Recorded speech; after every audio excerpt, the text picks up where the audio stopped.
I call it a quiet noise. The whole world ceases to exist for that moment. Any pressures in life, any problems, they don't matter anymore. And it's you versus the weight, you versus you. And it's kind of like the clearest moments that I have. When you talk to other powerlifters, it's kind of hard to explain, but a white noise. You're filled with all different types of emotions as you go out there and try to prove to yourself that you can or cannot do a weight.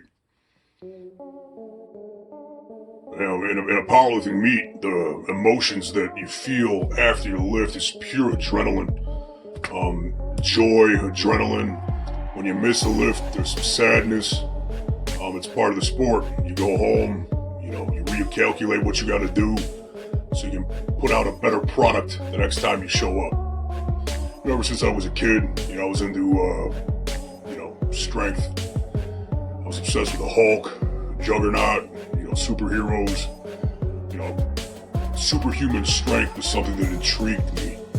I guess my biggest win would be the 2019 100% raw powerlifting world championship, bench press, and strict curl championships.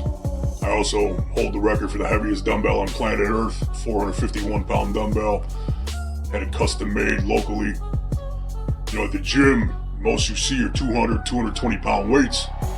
And after years and years of rowing these weights, they got easy. And I wanted to challenge myself, so we had a 315-pound dumbbell made. So we went to the steel shop and said, hey, make us a dumbbell that's bigger than this. And it ended up being a 413-pound dumbbell. First day brought it home, I lifted it, and ended up being able to do that for 10. So I was like, you know what? Let's make an even bigger one. So that's how the 451-pound dumbbell was made. And the most I could have done with that is 4 reps. And it's a real heavy piece of equipment as far as trophies go. I mean, to me, I don't really live for trophies, but that means more to me than any trophy that I've ever won in my life. To own that, to actually train with it. I mean, I really believe if it wasn't for powerlifting, I don't think I'd be around.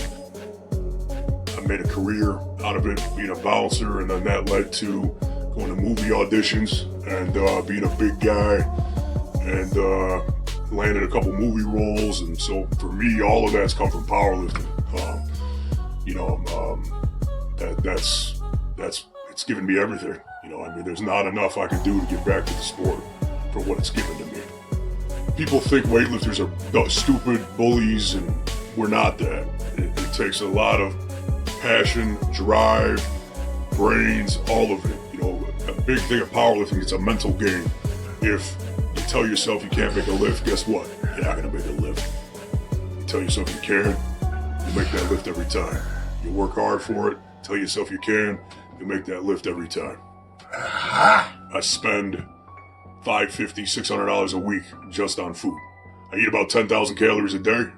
A lot of chicken, a lot of rice, a lot of pasta.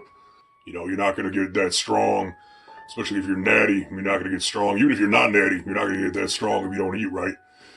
Young people coming into the sport, they shouldn't be taught that you have to take a drug to be strong. I compete drug-free powerlifting. A lot of guys I know do drug-free powerlifting as well. You don't need drugs to be strong. You can be strong without it. Now, this isn't knocking guys who take it. Some real strong guys out there that take drugs, that take steroids. It's just not, it shouldn't be taught to these kids right away, right off the bat, if at all, that they need that to be strong, they need that to be successful. At a point in my life where I care what too many people think about me. If you're in that realm where you're trying to make everybody happy, you're never going to please everyone. So it'll drive you crazy. That saying, you don't have haters, you ain't doing it right. That's just a fact. I appreciate the love I get. I appreciate the support I get. At the same time, I appreciate the hate I get. I appreciate the doubt I get. It's like, go ahead, tell me I can't do something. Watch, I'll show you I can do it. And a big part of my life has been that. A lot of people say, hey, you can't do this, you can't do that, you're not going to lift the world's heaviest dumbbell. Broke my hand, had to have hand reconstruction. Like, yeah, you're not going to come back from that, you're not going to lift this. And 6 months later, I came back and rode the heaviest dumbbell in the world. So when people tell you you can't, that's a huge motivator for me.